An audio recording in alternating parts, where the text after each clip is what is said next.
After 50, testosterone declines at roughly 1 to 2% per year. Most men feel it before they can name it. The energy that used to come easily feels harder to access. Recovery after physical effort takes longer. The motivation to push through discomfort is quieter than it used to be. Exercise is one of the most powerful natural testosterone supports available, but only the right kind. Not all exercise produces the same hormonal response. And knowing which 3 movements produce the strongest testosterone-stimulating signal in the male body after 50 is worth understanding.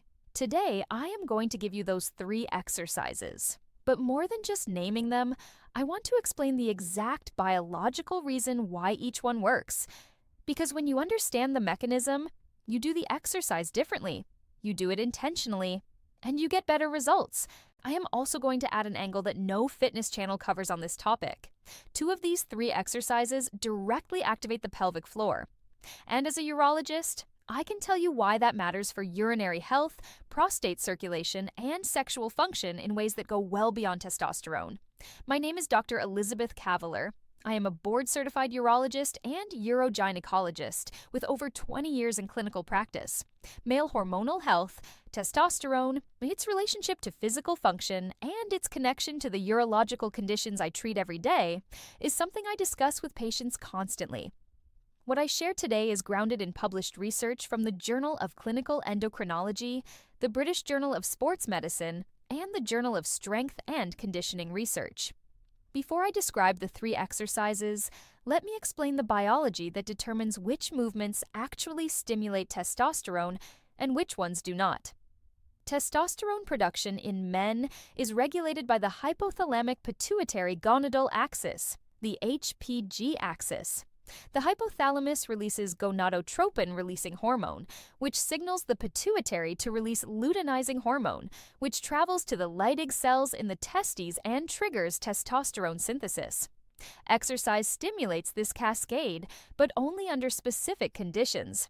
The key conditions are high muscular recruitment volume and mechanical load on large muscle groups. Specifically, exercises that recruit the quadriceps, gluteal complex, hamstrings, and posterior chain simultaneously produce the strongest acute testosterone response. Research consistently shows that compound lower body movements produce significantly greater post-exercise testosterone elevations than upper body or single joint exercises. There is also an important antagonist to understand. Cortisol, the stress hormone, directly suppresses testosterone production at the level of the Leydig cells. Prolonged, exhausting exercise sessions raise cortisol significantly and can actually reduce testosterone rather than increase it. The sweet spot for testosterone-stimulating exercise is moderate intensity, large muscle group recruitment, and sessions short enough not to produce excessive cortisol elevation. All 3 exercises I am about to describe hit this window precisely. Exercise 1. The farmer's walk. Pick up a weight in each hand. Dumbbells, filled water bottles, or loaded shopping bags all work, and walk with purpose. Upright spine, shoulders back, deliberate steps, grip firm. Walk 20 to 30 meters, turn, and return. That is 1 set. This exercise looks deceptively simple. The reason it is on this list is not because it is impressive to watch. It is because the full-body muscular recruitment it demands, grip, forearms, shoulders, upper back, core, glutes, and legs, all working simultaneously under load, produces one of the broadest neuromuscular activation patterns of any exercise available. Broad neuromuscular activation equals strong HPG axis stimulation. But here's the piece that makes the farmer's walk uniquely important. Research published in the British Journal of Sports Medicine has established grip strength as one of the most powerful independent predictors of all-cause mortality, cardiovascular disease risk, and functional independence in adults over 50. The mechanism is not just strength. Grip strength reflects the overall integrity of the neuromuscular system, including the fast-twitch motor units that decline fastest with age. Maintaining grip strength after 50 is not a vanity metric. It is a biological marker of how well your nervous system is managing muscle recruitment, which is exactly the same system that drives the testosterone-stimulating response to exercise. 3 sets. Walk 20 to 30 meters per set. Use a weight that makes the last 10 meters challenging, but not impossible. Rest 90 seconds between sets. Start twice a week and build to 4 times weekly. Exercise 2.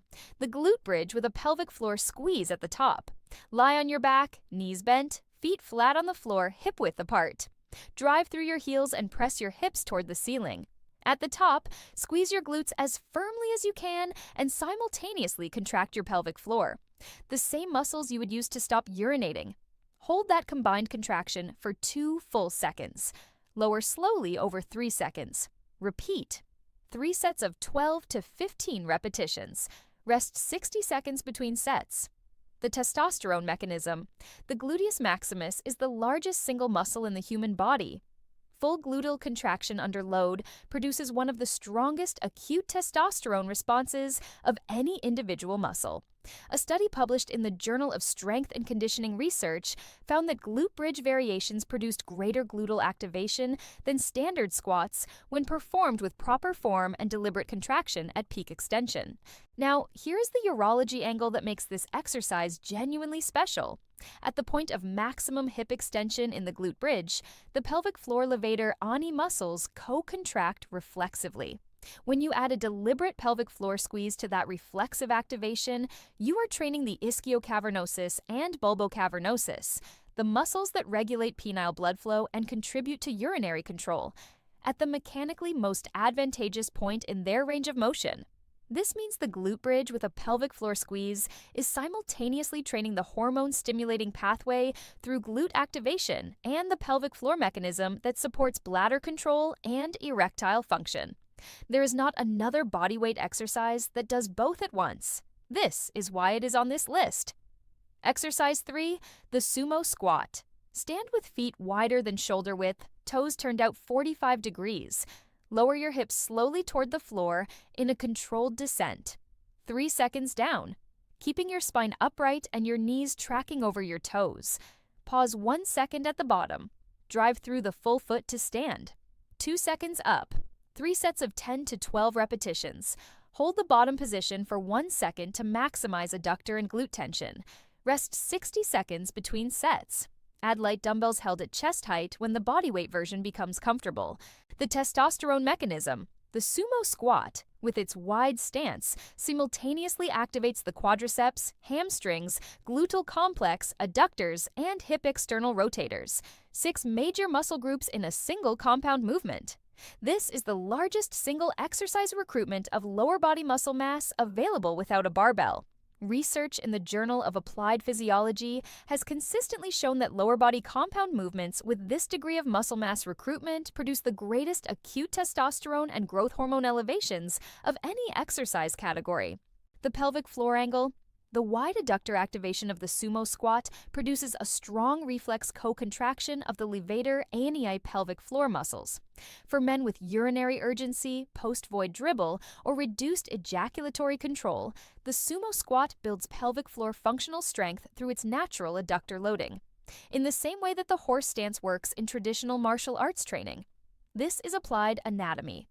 I want to add one thing that the exercise itself cannot fix, because many men do these exercises consistently and still do not notice the testosterone benefit they expect. Cortisol is testosterone's direct antagonist. When cortisol is chronically elevated from poor sleep, chronic stress, excessive alcohol, or overtraining, it directly suppresses Leydig cell testosterone synthesis regardless of how well you are exercising. Research published in the Journal of Clinical Endocrinology has shown that men with chronically elevated evening cortisol have significantly lower free testosterone, even when matched for exercise frequency and intensity. The practical implication, if you are sleeping fewer than 7 hours consistently, drinking regularly, or exercising these 3 movements while carrying a heavy daily stress load without recovery, the hormonal environment for testosterone production is compromised at the source. The exercises create the stimulus. Sleep, stress management, and alcohol moderation create the hormonal environment that allows the stimulus to produce results. Do all 3 exercises, and protect your sleep and cortisol as carefully as you protect your training schedule. Here is the complete protocol. All 3 exercises, 4 days per week, with rest days including light walking only. Farmer's walk. 3 sets, 20 to 30 meters per set, 90 seconds rest.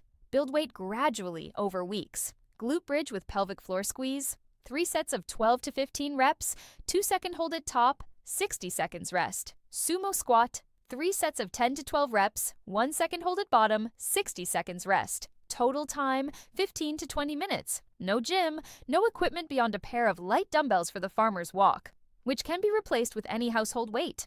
By week 2, most men notice improved energy in the hours after training. By week 4, morning energy and motivation begin to shift. By week 8, grip strength, lower body strength, and urinary control all show measurable improvement in men who have been sedentary. Testosterone changes take 6 to 12 weeks of consistent training to produce measurable serum differences. But the functional and energy changes come faster than the blood test numbers. 3 exercises: the farmer's walk, the glute bridge with pelvic floor squeeze, and the sumo squat. Each one chosen not because someone found it on a fitness list, but because the biology behind each selection is specific and documented.